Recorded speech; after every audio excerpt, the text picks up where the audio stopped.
यो चाहिँ देवल हो। यो चाहिँ पहिला यो 45 सालमा घर बनाउँदाखेरि हजुरआमाले चाहिँ यो यहाँनिर चाहिँ हजुरआमा सुत्नुहुन्थ्यो अरे। यहाँ हजुरआमा सुत्दाखेरि चाहिँ यहाँ चाहिँ 3 त चुला जस्तै भएर उठाइ गरेर अरे। अनि हजुरआमाले चाहिँ बिहान उठेर यो चाहिँ खन्दै माटो फालिदिँदै गर्नुभयो अरे। त्यसो गर्दा नि आगो आइ गरेको हुनाले चाहिँ यसलाई चाहिँ हामी पूजासुजा गरेर राख्थ्यौँ क्या, पूजा गर्थ्यौँ। अब अहिले चाहिँ छोडेर गइहाल्यो।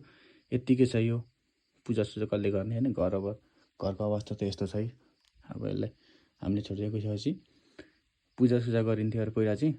र हजुरआमाले चाहिँ धेरैचोटि फालेपछि पनि यो चाहिँ निस्कै गरेको हुनाले अनि यसलाई चाहिँ हामीले त्यत्तिकै छोडिदिएको थियौँ कि।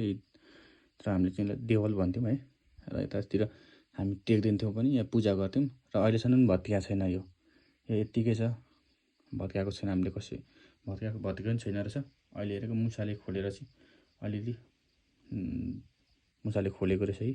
मुसाको प्वालहरू छ, मुसाले चाहिँ अलिअलि खोलेछ। अब घरमा नबसेपछि अभियसली खोलिहाल्छ मुसाले। र त्यतापट्टि छाता रहेछ। अनि त्यहाँ जाँतो गयो। र हाम्रो यो मूल चुला चाहिँ यो भयो। हाम्रो यो खुल्दिएको त्यो चुला मूल चुला भएको। र डेढ मुङ सुत्ने खाट यो भएको पनि। र हाम्रो खोको पनि छ क्या यहाँनिर पुरानो घरमा। र सोलर पनि रहेछ, सोलर प्यानल। पहिला हामीले टोकी बत्ती बाल्थ्यौँ क्या गाइस। टोकी बत्ती बाल्थ्यौँ, टोकी बत्ती पनि रहेछ। र लाइट, टर्च लाइट भयो। त्यहाँपट्टि भाँडा राख्ने ऱ्याक भइगयो। यो ऱ्याक भयो भने भाँडा राख्ने ऱ्याक भयो भने यहाँ पानी सानी राख्थ्यौँ, गाग्री ल। यहाँनिर हल्लुड पनि झुन्डाएको रहेछ यहाँनिर। हल्लुड थाहा छैन हल्लुड। र यो गाइस म चाहिँ धेरै लामो समयपछि आफ्नो जन्मेर हुर्केको ठाउँमा आएको छु। र यो अब यहाँबाट चाहिँ म निस्किन्छु। र यहाँनिर धेरै छ कि पहिला हजुरको पालामा यसलाई मदानीहरू यत्तिकै लडिरहेछ।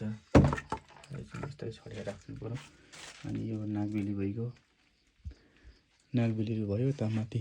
अब घर छान्द्रा पर्न थालेछ क्या। यो माथि भइगयो, तुलसी भइगयो त्यतातिर।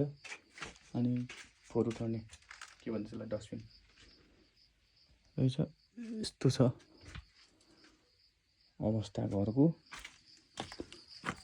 यता